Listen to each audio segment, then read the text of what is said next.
Hi, I'm Kim Anderson, President of the Faribault Area Chamber of Commerce and Tourism. We're about to begin one of our conversations with candidates, and with us today are the candidates for state representative in our district. We have the current representative, Brian Daniels, and his challenger, someone that's also known to us, Patty Fritz.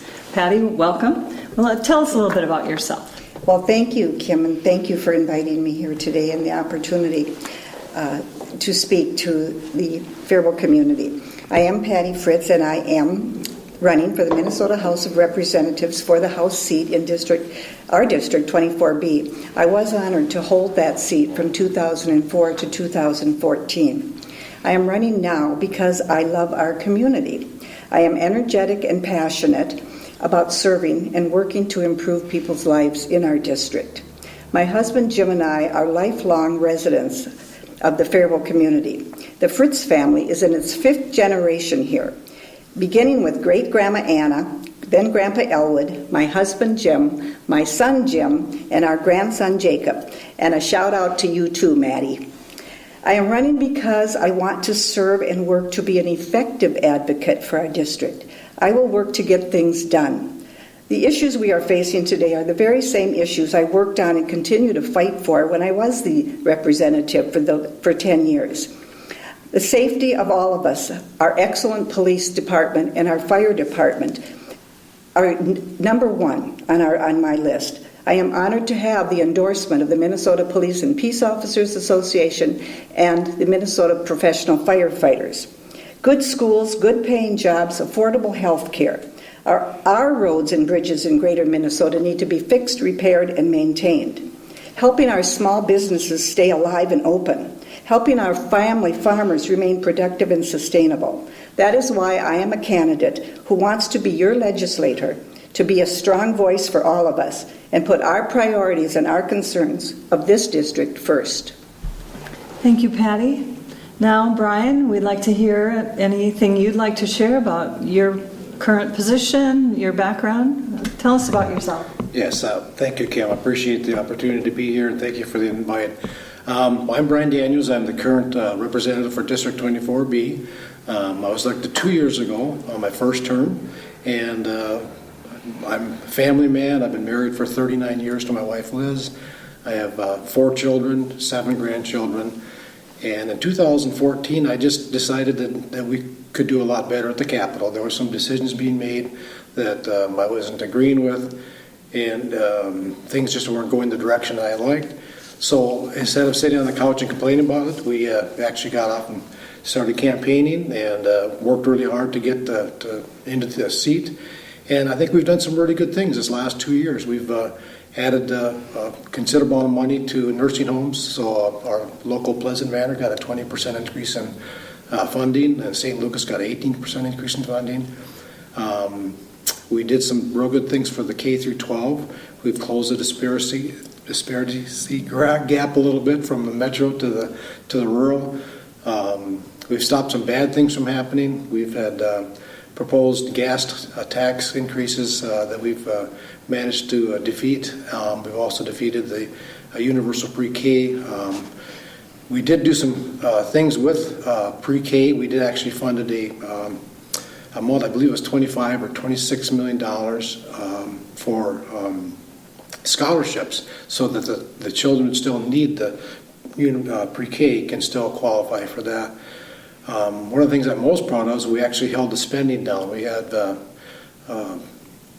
tied for the lowest increase in spending in 50 years before we passed the supplemental bill, and then we passed the supplemental bill, which included veterans benefits not being taxed from Minnesota income tax any longer. So I'm very happy to go from lowest increase in spending for 50 years up to second lowest increase in 50 years, taking care of our veterans. So that was really important to us. But overall, I think we had a good session. I wish we would have ended better. We had some difficulties getting our governor to sign some of the bills he said he would sign. But overall, I think I learned a lot. I had a good time, enjoyed it, and looking forward for an opportunity for serving again.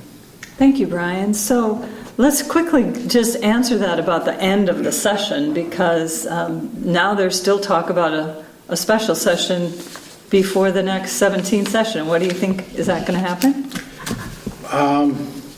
Not likely. We're so close to the election now, I just don't know if that's going to happen.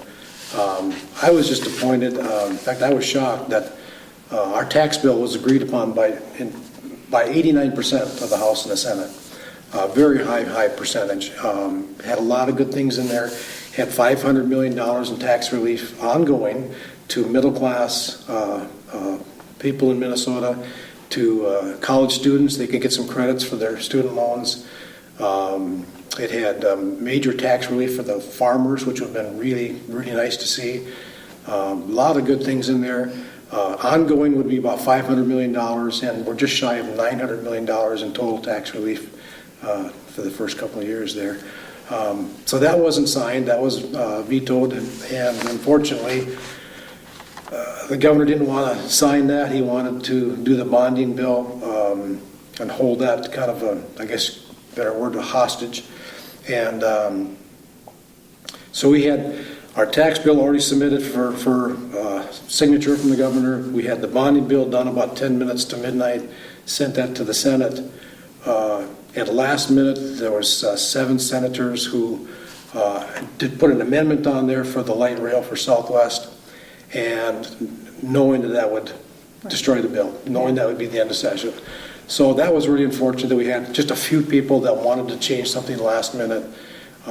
Seems like there's been a lot of effort to bring that back and try to hold a special session. Do you have any inside information, or Patty, do you have any expectations of special session still being held? I have a wish and a prayer. Yeah. Because the tax bill sounded like the Democrats wrote it. I think we've certainly reached across the aisle and tried to educate our Republican colleagues on what is necessary in tax cuts. And yet that tax bill didn't go far enough, as I'm concerned, for low-income people and middle-class people in our businesses and in our small towns. So it was unfortunate, and apparently no one fought for it. So I never saw anyone fighting for it. It was good legislation that did have 89%, I believe you said, and that was unfortunate that the session ended the way that it did. Yeah, I think a lot of people were disappointed that the special session couldn't get put together, and it still is out there kind of teasing us that might come together.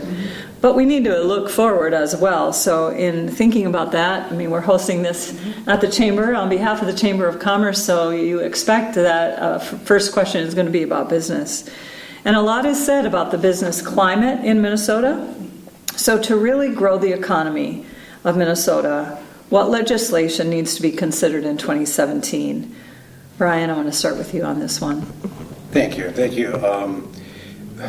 First off, we are in the top 5 categories for taxes nationwide. It's just too high to be in. We have good, solid business here. We have Fortune 500 companies here, but unfortunately, a lot of them are expanding out of state because of our tax structure. They aren't starting new businesses. I know a couple in Faribault that would like to expand in Minnesota, but it's just not feasible to do that with the taxes the way they are now. So our original tax bill, when we had the $2 billion surplus, had really good legislation in there. There was, for businesses, there was a $500 reduction in value of the property for state property taxes. We're only one of 7, I believe, that has state property taxes. So it's kind of a regressive tax. It just puts a burden on the business that's not needed. So we had that in there. There again, we had the billing for the farmers, where normally they're taxed on their whole acreage at one flat fee, and this would be on a levy part where they would only be taxed on the 1 acre, 1 garage, 1 house, and then the rest of the property would be reduced by 40%. That was Draskowski's bill, and that was in there as well. So a lot of things that we need to do are in the tax bill.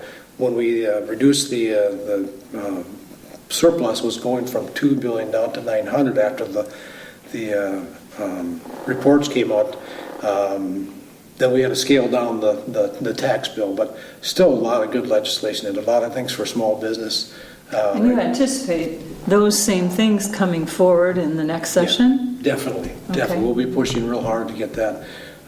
What we've found is, there's an IRS study done in the last 5 or 6 years, and it shows that people that are making $250,000 and more per year are actually leaving Minnesota because of the tax structure.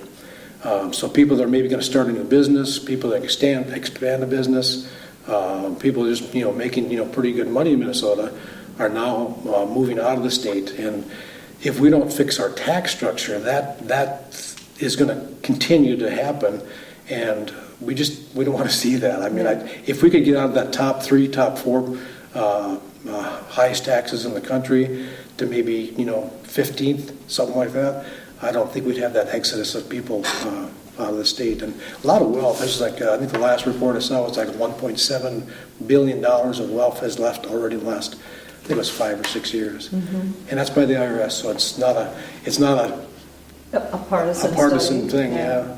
Well, let's let Patty come back to that question.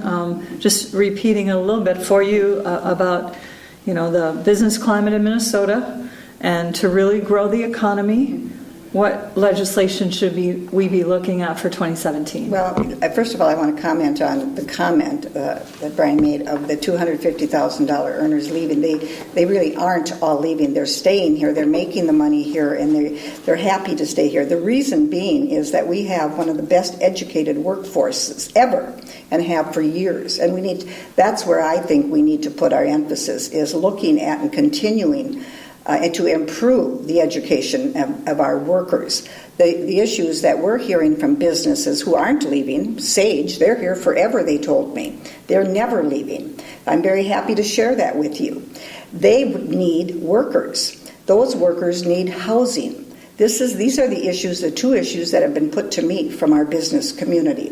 That's a larger business. However, they are unable to grow and meet and have larger contracts selling the windows because they don't have the workers. So for us, in our small town where we already have South Central College and technical schooling and great schools, high schools, Bethlehem Academy, Shattuck, we have so much here to offer our students who need to learn how to use the technology of today in the workforce today. Those are the areas of my concern. The tax thing, we've heard this over and over and over for years, and I do get that. I have a son in business, small business. Harry Brown, I knew those folks in the business community. I know the people downtown in their restaurants, in their stores, and I know that they have been squeezed. So I have served on in the past a task force for small businesses, and that's the tax issue is always on the table. I do think we are at a place where, and I'm glad Brian said that they're going to continue to bring forth their ideas, and I would like to be involved in that and serve on that task force for small business and taxes and the business community in greater Minnesota. Well, you kind of moved the conversation into education and workforce development, and those are very important issues. We hear many great concerns from our members in the business community about many struggles in filling the positions that they have. A lot of times we hear the rhetoric from candidates about more jobs, and I guess my question to you would be, more jobs that who will fill? I mean, the companies that are in our communities now are struggling to fill the positions that they have open. So when we think of economic development only in terms of more jobs, we might be missing a mark. So let me get to that with you, Patty. Education being a priority, as well as that education's role in workforce development. See, Kim, could I respond to that tax Real quick. thing real quick? Just a real quick response. Number one, I'm not happy that Patty didn't accept the IRS report. It's about a 15-page report. Number two is I'd like to remind her that 2013-2014, she voted for more taxes on business, a warehouse tax, business and business tax, tax on labor for farm machinery, and they were really bad ideas, so they're actually repealed. But I just want to set the record straight that in the past, the record doesn't match what we're hearing today, and I'm not doing that to attack Patty. I just want to make sure the facts are out there. I don't want to have that lost. That was the record in 2013, 2014, and there are people leaving Minnesota in fair numbers because of the high taxes. That's an IRS document that was sent out. So just want to make sure that's clear. Okay, so let's go now to the education question, and I'll try to rephrase it. We know that education is a priority, and we place a lot of emphasis on the importance of career development and workforce development in our education system. A lot of times that message is lost on students, and they aren't thinking about their career as much as they're thinking about their next education step. So what do you think can be done by the legislature to help young people and help businesses connect with one another so that that pipeline from school to work is filled for the benefit of the students as well as the businesses? Patty, we'll start with you.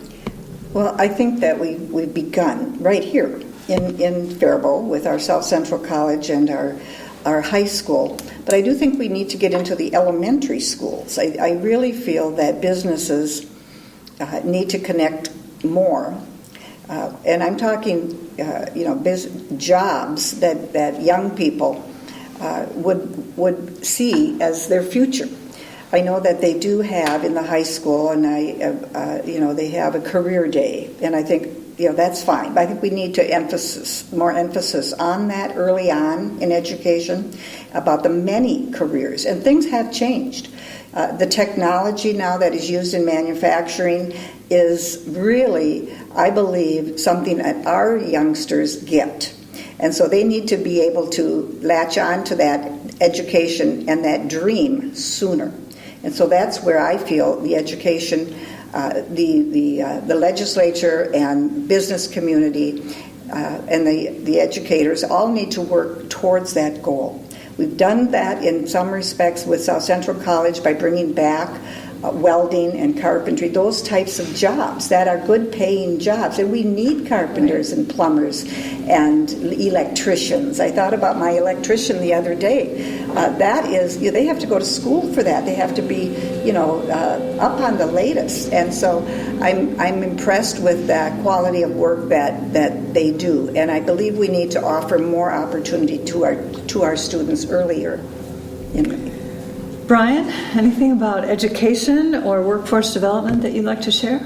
Yes, I was fortunate enough to be on the higher ed committee this last 2 years, and a bunch of exciting things are happening.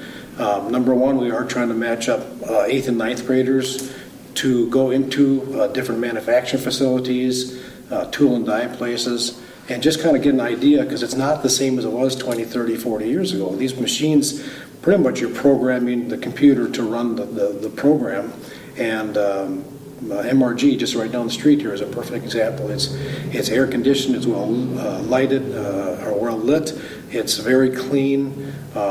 They do a really good business there. Great opportunity. I think the starting salary was around $40,000, and there's some people have been there for a long time and they're close to six figures. So it's a good living, and it's a good environment, good clean working conditions. So we are in the higher ed department trying to steer people, high school students, maybe to start with a 2-year degree and go to maybe a CNC operator or welding career or something like that. I know K-Bar or Northern Tool Manufacturing has welding jobs open starting at over $20 an hour. So that's really, really nice. Good opportunity, and then the debt would be much less. My youngest son just graduated Stout about 1.5 years ago, and he's got $60,000 in student loans. So trying to keep the kids from getting that huge amount of debt, and yet give them a good career that they can make a good living at. I think that's what we're trying to do, and we're trying to get them at 8th to 9th grade to go and tour around some of these facilities, because they're not the same. The welding places, the CNC operating machines, completely different. One thing in the higher ed that I had the really opportunity to present was a bill for children with autism and Down syndrome. And it's being done at Bethel University right now. In fact, they're starting their second year, and gives opportunity for these kids to go to a 2-year college, stay in the dorms, and go on to, a lot of them, like New York's had it for quite a few years, they go on to like a full-time job, independent living. And the 2 girls that were our testifiers up at the Capitol, just in their first year, the one girl was born in Russia, came to the United States, didn't think she could ever, fit in and do anything. She's on the Bethel dance team. And it's just, things like that are happening. There's real neat opportunities for these kids. Well, there's so many areas that we could cover, and it's really difficult to get to every question that I had hoped to. So I want to see if we can shorten the answers a little bit so we can maybe get to a few more questions. Brian, I want to start with you on the topic of health care and health insurance. We know that the cost of health insurance is really staggering for families, for businesses. Is there anything on the horizon that might help that? I also want to just ask you to comment on the fact that some have suggested that by reducing reimbursements to healthcare providers, like hospitals and clinics, it could be an option for some cost savings, but keeping in mind that that puts the burden on those facilities, and we should be considering, is that appropriate place for that burden to lie? So, healthcare. Yeah, thank you. Healthcare is probably the number one issue that we get when we're talking to people at the doors. One of the farmers that I talked to in Nearstrand, his premium went from about $600 a month up to $1,200 a month, and and they finally went from a $100 deductible up to a $5,000 deductible, try to bring it back down again. And then later on, his premium went up to $1,800 per month. He wants to be $600, and so he raised his deductible up to the maximum, was $12,300. So it's just out of control. We did vote in the tax bill to reduce the MNsure tax at half, which is going to save some money for taxpayers there. One of the problems that I found out is we have Obamacare in Minnesota, and we're only a handful of states that accepted that, and then we put the MNsure layer on top of that, so we have a lot more layers of government overseeing the health care.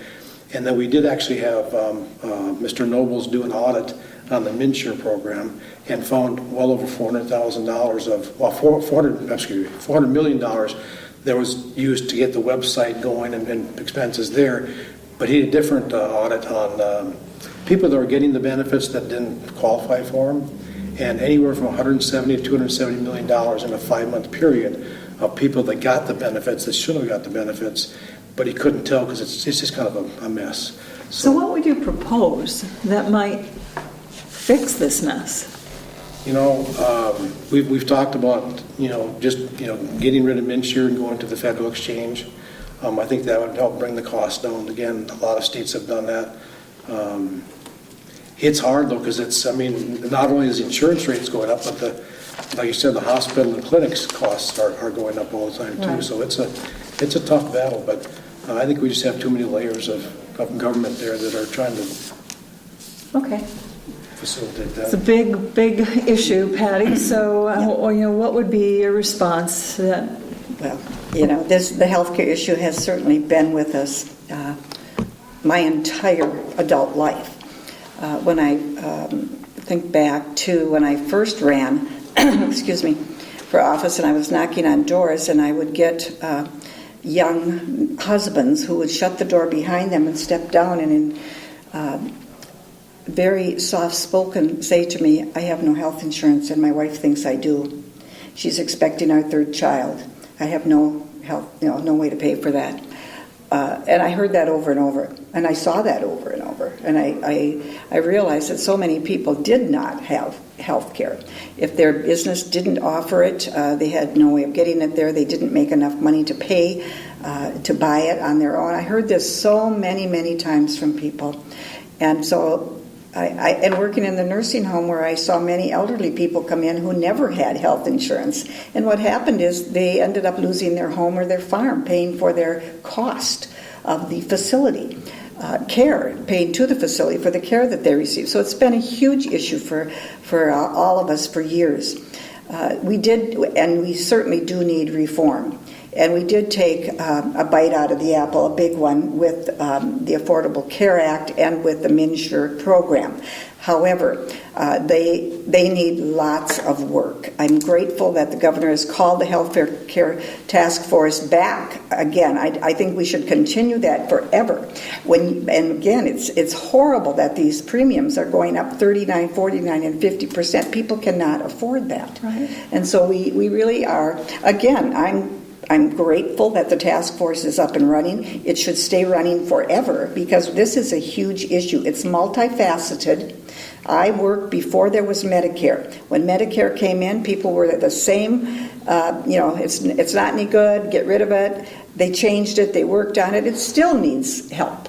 It still needs work. But this is, again, when you have sick people presenting at our local hospital with no insurance and plugging up that system and eating up time and money, we're losing money.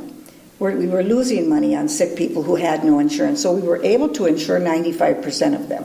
So that was a good thing. When you can insure people, and it is a law that they have to be insured. So they're insured, but their deductible is $12,000 a year, and so they go to the hospital and they still can't pay that bill. Not the 95% of people that I'm talking about. Those people are receiving subsidies. If you make between $47,000 and $97,000, a family of four for $97 can qualify for subsidies. And that's what they will have to do in order to afford that insurance that is available today. But that insurance premium definitely needs to be brought down. And we need everybody at the table. So neither one of you addressed the topic about competition in the health insurance field.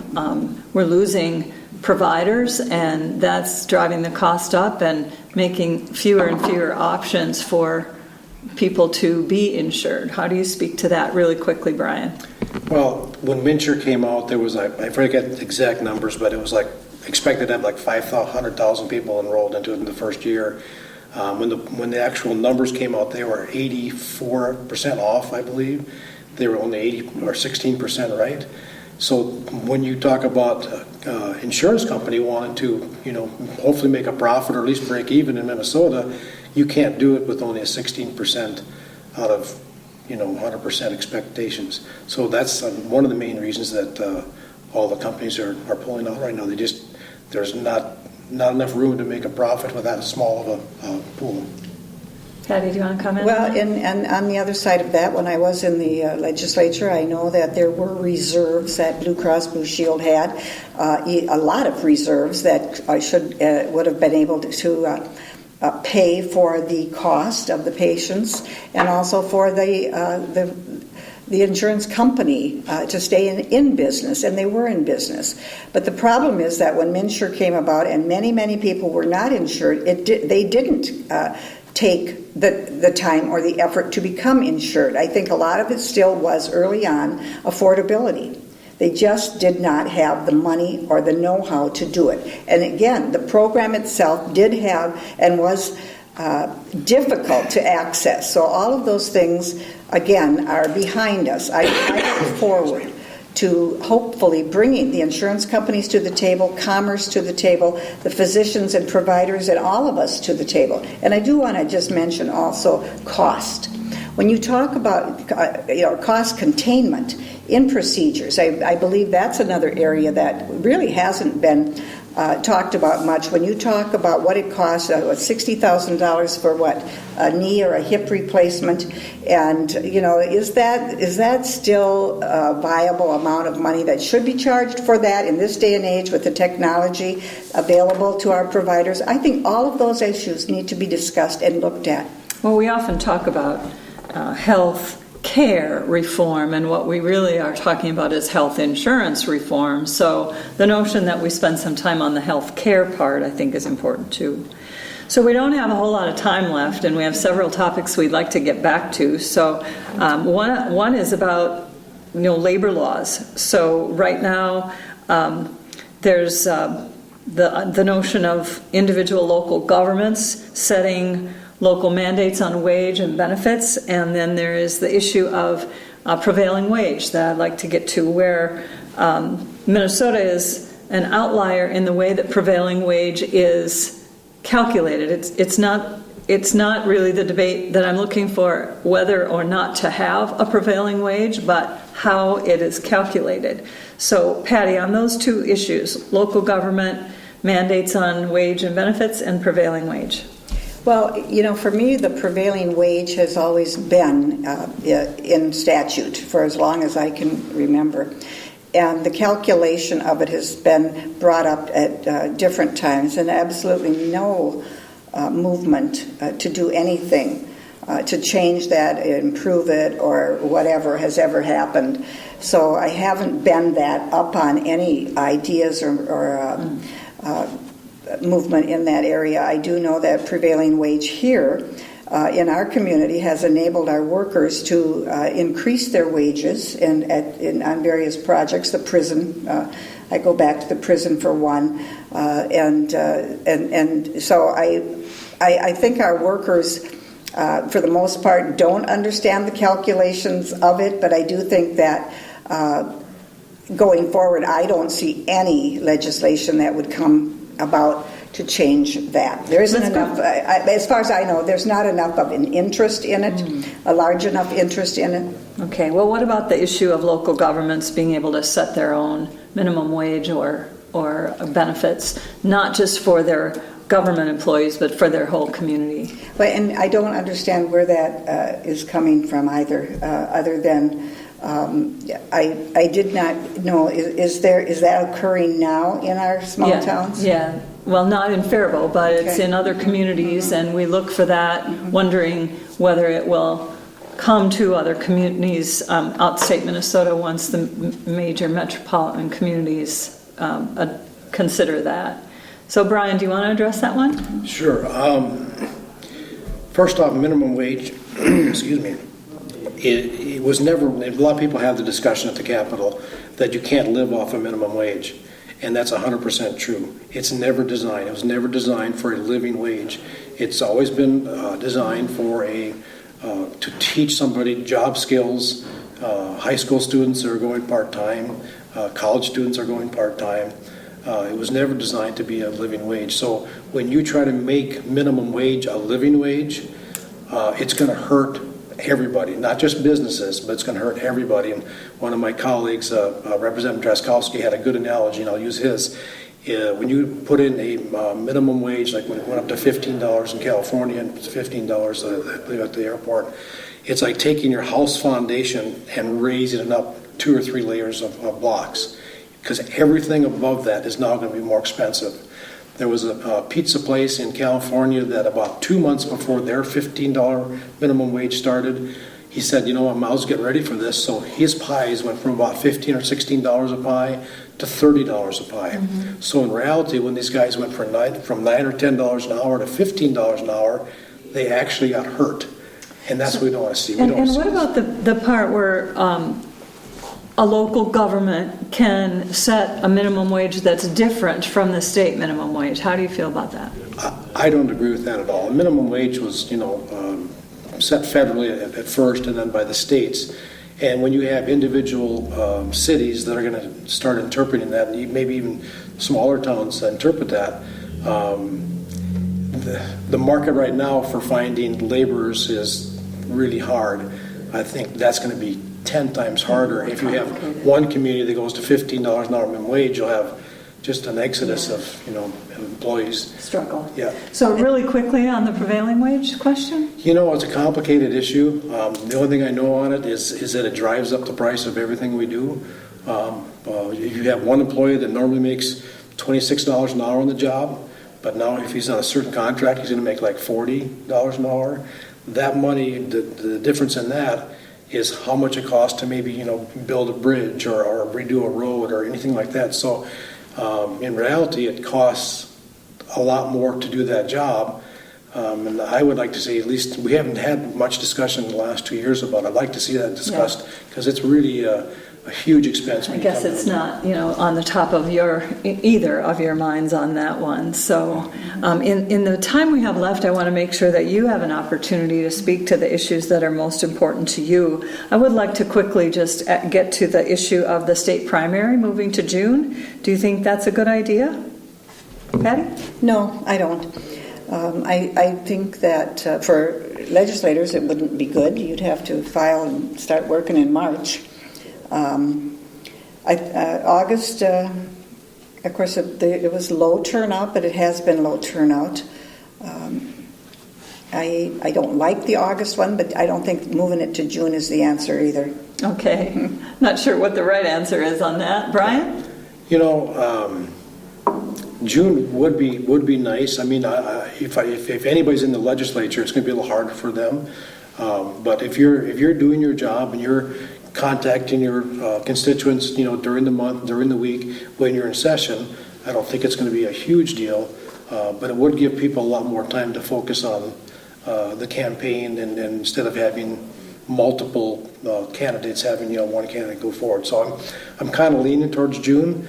I know it'd be more difficult if I'm at the legislature. It'd be a little more difficult, a lot more time. But I think it gives the candidates more time to focus on the race at hand.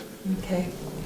Well, in the time we have left, I want to give you each a couple of minutes to share some of the things that are most important to you, and to invite people to understand more about why they should support you to be our next state representative. Brian, let's start with you. Thank you, Kim. Thank you again for the invitation. Thank you, Patty, for coming here.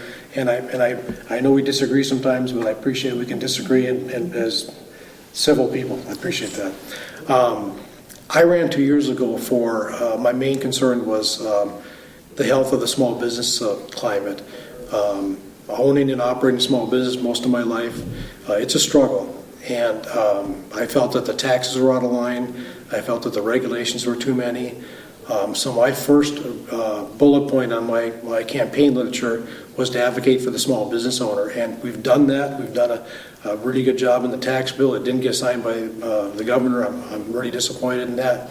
But we're talking about the right things. We're getting the message out there that we have to reduce taxes and regulations. One thing I'm proud of in the business industry, my sister and I, we co-authored a bill for the engineering industry, and it was one of those government layer things where the engineer was already qualified to do this, and then the state came in and made him take a whole other certification for a degree that was much lower than what they already achieved. So it was just a repetitive certification, more cost, more time. So I was really happy that the governor did sign that bill. So my sister and I had a really warm reception from the engineering group. So that's really important to me. Healthcare is really important to me. When I lived in Bemidji, the only thing I could afford in Bemidji was a $5,000 deductible. When I got a job offer in Faribault here, that job came with really good health insurance. In fact, on January 1997, I went in for my real health insurance kicked in on January 1. And just for the fun of it, I decided to get a physical because it wasn't going to cost anything. And they found they found the brain tumor that I didn't know I had. So what scares me, if I would have been in Bemidji at a $5,000 deductible, I would have never gone and seen the doctor. I didn't think I could afford it. And I more than likely wouldn't be here today. So healthcare is huge in my book, huge. We have to make that affordable, make sure people can get and see the doctor when they need to see the doctor. Education, being on the higher ed committee, was an honor and a real eye-opener. We did fund enough now to freeze tuition this fall for all the MNSCU colleges, and then for next year the tuition will go down by 1%. We also, there again in the tax bill, we have the tax credits for college student loans. That'd be really helpful for my son who's got several $1,000s to pay. So very important to me, and to keep the educational system strong. It's one of the best in the country, and that's why people come here. The job climate, of course, we have a lot of Fortune 500 companies, and my goal, my hope is that we can maintain what we have and grow the businesses, but it starts with a small business. And I'll give you two quick examples. John and Larry Menard started Menards in Wisconsin about 35 years ago, and that's where my son works for right now. And I forget how many hundreds of stores they have, almost worldwide now. And then Don Catula started Northern Tool and Equipment about the same time, about 35 years ago. And they were all small businesses when they started. And they had the climate where they could expand. And these guys, they put their mortgages on the line, they put their neck on the line, and very, very successful businesses. And I would like to see that continue. I'd like to see somebody out of their garage be able to take their small business idea and grow it and grow it and grow it to be like a Northern Tool and Equipment or like a Menards. That's what I like to see, that opportunity still there. Is there any final comment then that you'd like to quickly make? I just think that, we've done a good job this last 2 years. We kept the spending down. That's one of the things I'm most proud of. Overall, it was the second lowest increase in spending in 50 years. We did some really good things. We took care of the nursing homes. We took care of K through 12. We refused the gas tax. We have a $900 million surplus, so I don't think it was necessary to charge new taxes at this point. So I'm real happy with how the last 2 years go. I would have loved to get the tax bill done and the bonding bill done, but overall we did some really good things and we stopped some bad things. I'm very proud of that. Thank you, Brian. Patty, we'll allow you the same opportunity to tell people what you'd like them to know about you and invite them to support you if you wish. Thank you very much, Kim. And thank you, Brian, for being here as well. For me, all politics is local. And that's why I continue to stay involved. As your state representative, you must know this, Brian. If you go to the grocery store, you run into people, you have a long conversation about what it is, what's going on in their life. I get tapped on the shoulder at church and asked a question about this, that, or another thing. You see me on the street, we are accessible. And that's part of why I enjoyed being the representative for our district. I have my ear to the ground. I've always had my ear to the ground here. I'm interested and I care deeply about this community. As a nurse for over 30 years, I worked with and cared for many of your family, your moms, your dads, your uncles, your grandmas, your sisters, your brothers. I became very, very interested in caretaking and knowing about these wonderful families that live here in this community and the needs that they have. And people talk to me, so I listen. And I hope that I can continue to listen to the needs and the voices of people in our local community. I had some very, very good successes fighting for businesses, health care, the nursing home issue. Nobody even knew about what the rates were down here until I brought the issue to the front burner. Started that boiling, and finally people paid attention. So some of the issues that you have been able to pick up on and work on, Brian, I championed early on in my career and in my life, because I know what it is to work hard. I know what it is to go without, and I know what it is to sacrifice. And those are the issues, and those are the people that I surround myself with and hear from on a daily basis, and want to go back to St. Paul to continue to advocate for them and to find solutions to our problems and also find opportunities. We live in a very, very, very good district and a very good town. I'll say this. I was going to say 35 minutes from the cities, but it's about 45 minutes. So we're perfectly located for the successes that we have and that we will continue to grow. I want to be a part of that. I want to be a participant. I want to close the deal, which I have had opportunity to do on many occasions for people living in our district. That is why I need to go back, so I can continue that effort for all of us. And I thank you, and I ask you to vote for Patty Fritz for the State House of Representatives, November 8th. Thank you. I'd like to thank you both for your service. It takes a lot to set aside time with family and grandkids and other things to give this way of your time and talent. So we've been talking to State Representative Brian Daniels and his challenger, former State Representative Patty Fritz. This is one of our conversations with candidates, and I hope you'll be tuning in for other candidate conversations with county commissioners, city council members, our mayor, state senate candidates. We're happy to bring you these conversations to help you decide who to vote for on that important election on November 8th.